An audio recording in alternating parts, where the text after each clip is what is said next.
Have you ever had an idea so crazy and that everyone around you thought you would fail? In 1994, Jeff Bezos had exactly that problem. At the time, he had a prestigious job on Wall Street, a stable career, a high salary, and a future most people could only dream about. But there was one thing he couldn't stop thinking about: the internet.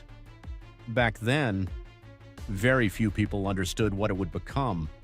Most people saw it as a niche technology. Jeff saw something different. He discovered that internet usage was growing at an unbelievable rate, more than 2,000% per year, and when he saw those numbers, he became obsessed. He believed a massive opportunity was coming. The problem was simple. To chase that opportunity, he would have to give up everything: his career, his salary, his comfort, his security. Most people would have stayed where they were. Jeff didn't. He drove across America with his wife. During that road trip, he began creating the plan for what would become Amazon. At first, Amazon wasn't a giant company. It wasn't even close. It was a tiny online bookstore, operating from a garage. No giant offices, no global empire, just a small team and a very big dream. The early days were brutal.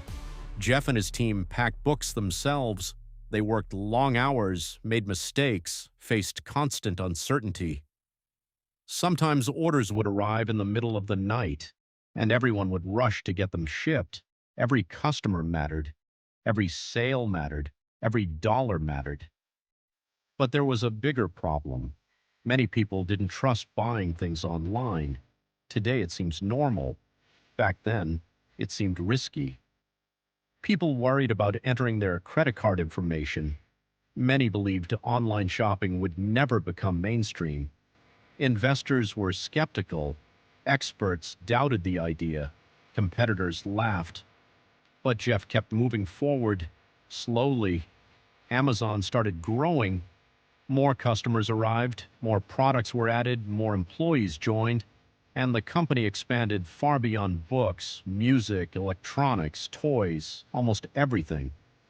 The vision became bigger and bigger. Then came one of the most dangerous moments in the company's history: the dot-com crash. Internet companies were collapsing everywhere. Billions of dollars disappeared. Businesses failed overnight. Investors panicked. Many believed Amazon would be next. The stock price crashed. People predicted the company's death. Some analysts openly said Amazon would never survive. For Jeff Bezos, the pressure was enormous. But instead of focusing on the stock market, he focused on customers.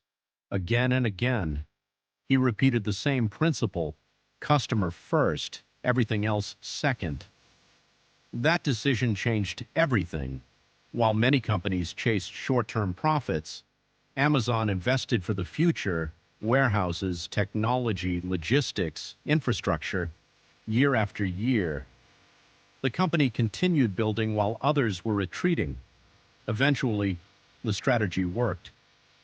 Amazon became one of the largest companies in the world. Millions became customers, then hundreds of millions, then even more.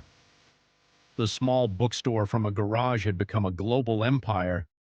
But Jeff wasn't finished. He began investing in new ideas: cloud computing, artificial intelligence, automation, space exploration. Many of those ideas seemed risky at the time. Some seemed impossible. But that's exactly what people had said about Amazon years earlier. Today, Amazon serves customers across the world, and Jeff Bezos became one of the wealthiest people in history. But the most important lesson isn't about money, it's about conviction. He saw an opportunity before most people believed it existed. He accepted uncertainty when others wanted comfort, and he was willing to look foolish while building something extraordinary. Because sometimes, the biggest opportunities appear long before the rest of the world can see them. If you enjoyed this story, Subscribe for more real stories about business, wealth, and success.